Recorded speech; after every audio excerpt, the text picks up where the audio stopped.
맞아요. 이런 책 굉장히 필요했어요. 그림씨 출판사에서 지은 출판사 하고 싶을 때 읽는 책이입니다. 23살에 평생 출판을 업으로 삼겠다고 다짐했고 10년 동안 돈을 모아 33살에 출판사 등록을 성공한 작가가 쓴 책입니다. 직전에 소개해드린 아마존 사람들은 이렇게 일합니다 라는 책이 마치 뭐 그럴듯한 제목으로 시작을 했으나 결국은 뭐 우리가 그동안 마주했던 뻔한 이야기들로 맺는 것과는 달리 이 책은 정말 현실적인 이야기들로 가득하게 채워져 있어요. 오죽하면 지은이가 책 머리글에서도 그런 내용을 합니다. 뭐 출판사를 운영하는 프로세스니 그런 이론 따위는 없다. 출판사 개념이나 미래의 출판 이런 것도 없다. 그런 거는 대학 교수들의 영역이고 이 책은 지은이가 과거에 겪었고 오늘 겪고 있고 내일 겪을 현실적인 문제들, 인쇄소의 선택 방법, 저자들과의 갈등 해소 방법, 책을 만들어가는데 실질적으로 들어가는 비용들, 디자이너, 또 뭐 거래처에 대한 결제 방식, 서점 총판 관련 뭐 이렇게 이야기를 하면은 또 하는 분들도 있겠지만 잉 하는 분들도 계실 거예요. 사실 지금이 어떤 시점입니까?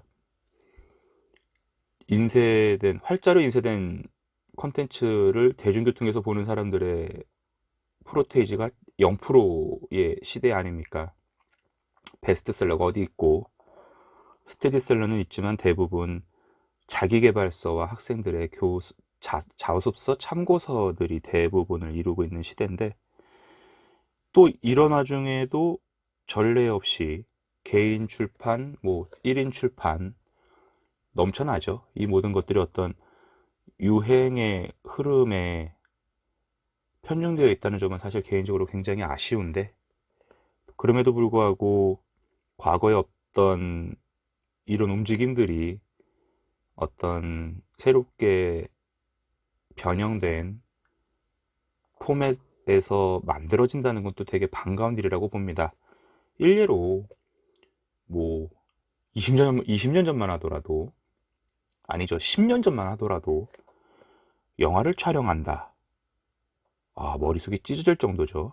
근데 지금은 스마트폰만 있어도 영화가 촬영이 돼요. 물론 뭐 조명, 음향, 디테일들도 그 뒤에 많이 부수적으로 따라오겠지만 촬영을 할 수 있는 가장 기본적인 세팅이 가능한 거죠.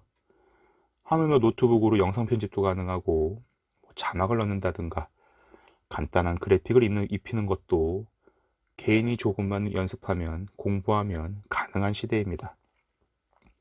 하물며 멀리 떨어져 있는 지인에게 우리 아이들의 목소리를 들려주는 방법도 옛날에는 어땠습니까? 이 얘기 제가 아마 예전에 다른 책 소개하면서도 이야기한 것 같은데 집에 먼저 녹음 카세트 플레이어가 있어야 돼요. 녹음 기능이 있는. 그리고 공테이프도 있어야 되겠죠.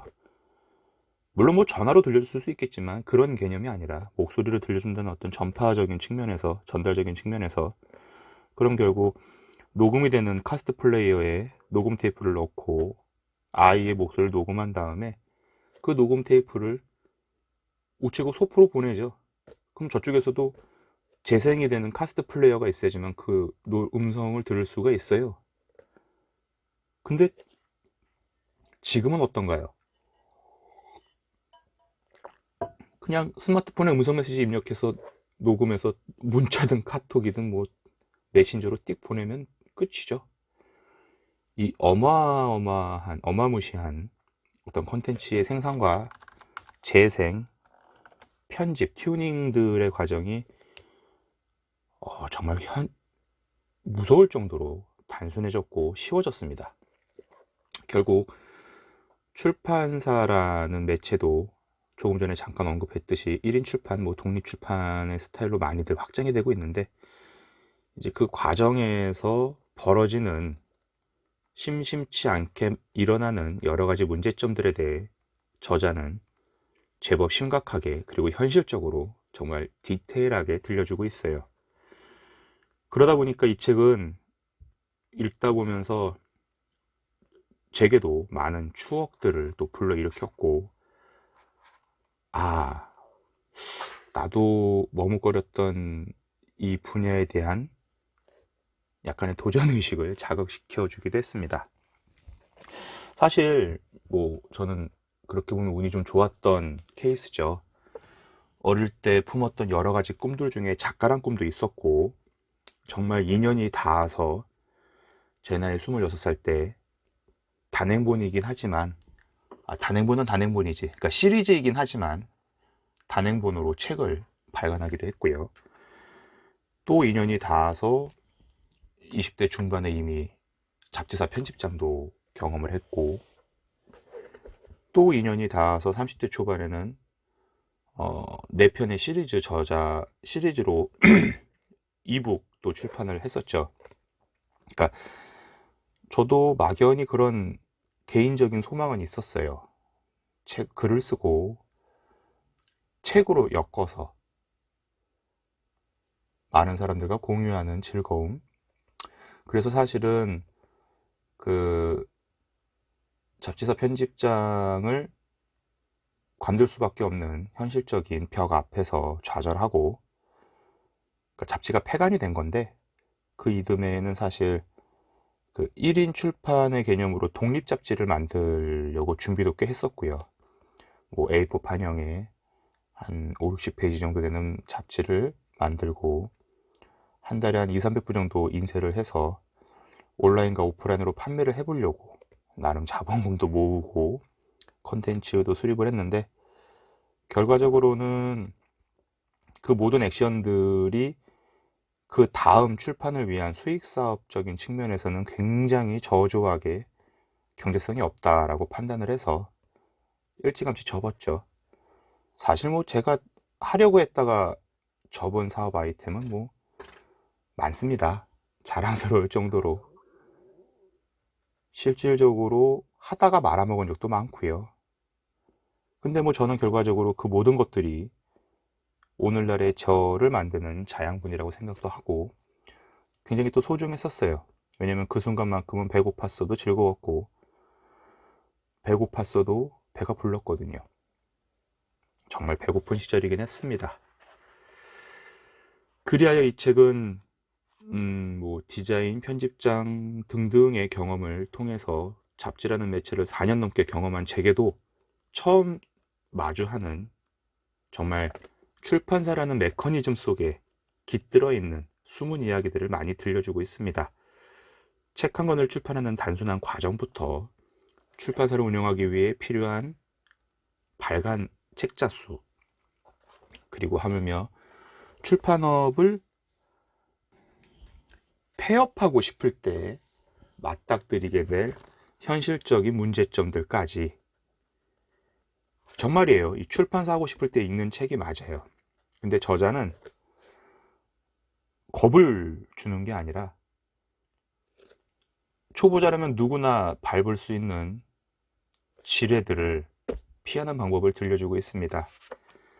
그래서 책 구석구석 간지 타입으로 들어가 있는 노란색의 따뜻함이 정말 따뜻하게 느껴지는 책이에요. 그런 경험을 해보신 분들은 뭐 저랑 똑같은 마음일 거고, 또 그런 경험을 해보지 못하신 분들은 아마 제가 말하는 이런 느낌을 넌지시 예상하겠는데요. 자기 이름이 박힌 책이 서점의 서가에 딱 꽂혀 있는 그 기분. 하물며 저는 정말 운이 좋게도 첫 번째 단행본을 출판해준 출판사가 진짜 우리나라에서 손꼽히는 메이저 출판사였기 때문에 뭐 교보문고, 영포문고를 비롯해서 정말 전국의 거의 모든 서점에 그 당시에 깔려 있었었고요. 인쇄도 초반엔 제법 들어왔어요. 뭐 그래봤자 얼마 되진 않지만 책값이 워낙 싸다 보니까 인쇄를 10%나 주더라고요. 그 부분은 참 땡큐였고 그런 기분이 있어요.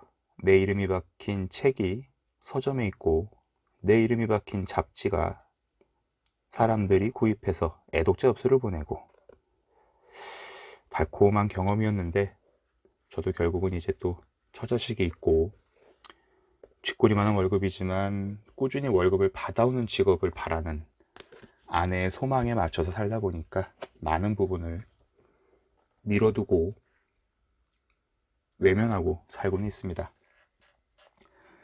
뭐 누군가와 약속을 하거나 다짐하는 건 아닌데 저도 기회가 된다면 언젠가는 제 이름으로 된 책, 또 제가 직접 핸들링해서 만드는 컨텐츠들을 종이에 인쇄된 활자로 표현하고 싶다는 생각이 간절해지네요. 무수히 사라지는 많은 꿈들이 있습니다. 현실이라는 벽에 부딪혀서 파도처럼 사라지는 꿈들을 밤새 품었으나 뜨거운 일출의 온도 속에 녹아져 내리는 꿈들, 그리고 언제 품었는지도 모를 만큼 재빠르게 바뀌는 많은 꿈들이 언젠가는 실현되고 또 그것을 실현한 감동에 해맑게 웃을 수 있는 그런 날이 왔으면 좋겠습니다.